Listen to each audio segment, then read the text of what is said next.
آپ کو پتہ بھی نہیں ہے۔ لیکن آپ جب اٹھتے ہیں، بجائے آپ ایکٹیو ہو کے اٹھنے، آپ ایکٹیو ہو کے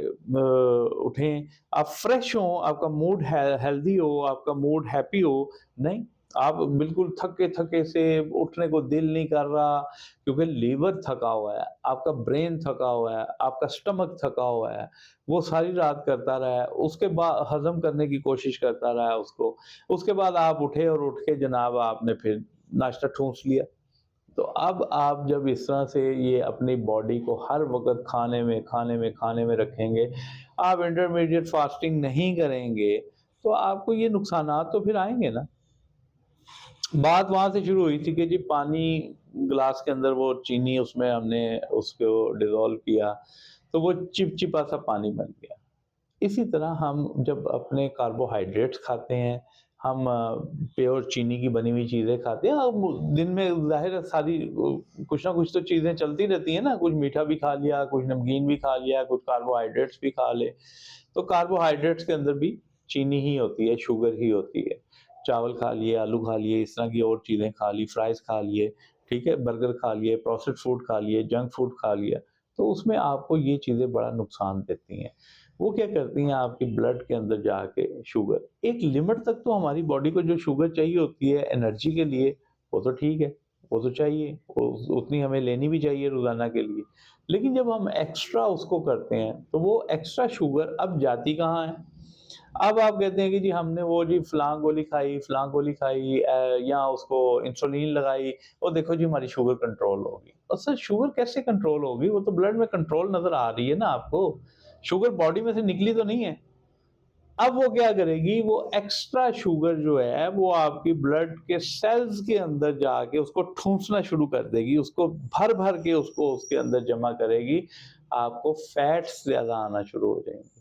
آپ کی باڈی کے اندر فیٹس بننا شروع ہو جائیں گے۔ پھر جب باڈی کے اندر فیٹس بنتے جائیں گے، آپ کا جسم جو ہے، آپ کی باڈی بلکی ہونا شروع ہو جائے گی، پھر آپ اوبیسٹی، موٹاپے کی طرف آنا شروع ہو جائیں گے۔ اب یہ شوگر جو ہے، یہ جو میں نے مثال دی تھی ابھی، یہ شوگر جو ہے، یہ جو جن کے انسولین بن ہی نہیں رہی، جن کے پینکریاس کام ہی نہیں کر رہے ہیں،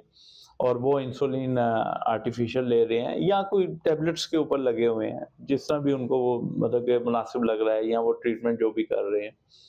اس میں کیا ہوتا ہے کہ یہ آپ کی سب سے دیکھیں، جب لڑائی ہوتی ہے نا، تو ہم اپنے دشمن کا سافٹ کارنر ڈھونڈتے ہیں کہ اس کو وہاں پہ ہٹ کیا جائے۔ یہ آپ ہمیشہ یاد رکھیے گا، چاہے وہ ایک دو افراد کے درمیان ہو، چاہے وہ پوری دنیا کے درمیان ہو، چاہے وہ ایک دو ممالک کے درمیان ہو، ہم ان کے سافٹ کارنر ڈھونڈتے ہیں کہ اس کا کمزور حصہ کون سا ہے، اس کو ہٹ کیا جائے اور اس کو تباہ کیا جائے۔ اب ڈائیبٹک پیشنٹ جو ہوتا ہے، اس کی آئز،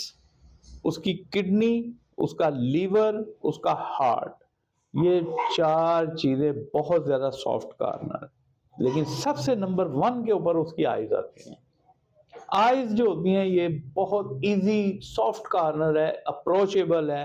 اس میں کوئی مزاحمت نہیں کرنی پڑتی، اس میں کوئی زیادہ دیر ہمیں لڑائی نہیں کرنی پڑتی، اس کو سٹرگل نہیں کرنی پڑتی، وہ جا کے ہٹ کر دیتا ہے اس کو۔ شوگر اس کا جو یہ ہمارا بلڈ شوگر کے اندر سے بلڈ کی سرکولیشن ہوتی ہے، کیونکہ بلڈ کی سرکولیشن نہیں ہوگی تو ہمارا کوئی بھی جو پارٹ ہے وہ زندہ نہیں رہ سکتا۔ آئز کے اندر بھی بلڈ کی بریک بریک نالیاں ہوتی ہیں، بلڈ کی اس کی سرکولیشن ہوتی ہے، بلڈ کی سرکولیشن کے ساتھ بلڈ کے اندر اب چونکہ شوگر ایکسیس ہے، زیادہ ہے، وہ بلڈ کے ساتھ اوپر جب جاتی ہے تو وہ جاتے جاتے کیا کرتی ہے کہ وہ آئز کے اس کے ریٹینا کے اوپر آہستہ آہستہ چپکنا شروع کر دیتی ہے، کیونکہ یہ چینی والا جو ہوتا ہے نا چپچپا پانی، میں نے یہ مثال اس لیے دی تھی، یہ چپچپاہٹ ہوتی ہے اس کے اندر، یہ چپکنا شروع ہو جاتا ہے۔ اب یہ کیا کرتا ہے، یہ آپ کے اس کے اوپر جو جھلی ہوتی ہے، جو ہمارا سارا کلیئر کر رہی ہوتی ہے، ہماری آئز کی فوکس کلیئر کر رہی ہوتی ہے، ہمارے ویژن کو کلیئر کر رہی ہوتی ہے، یہ اس جھلی کے اوپر آہستہ آہستہ چپکنا شروع ہو جاتی ہے۔ جب یہ اس کے اوپر چپکنا شروع ہو جاتی ہے تو یہ آہستہ آہستہ اس کو دھندلا کر دیتی ہے، اس کو ڈیمیج کر دیتی ہے، ایون ڈیمیج کر دیتی ہے، اس کو اٹھا کے بعض پر پھینک دیتی ہے اس کو۔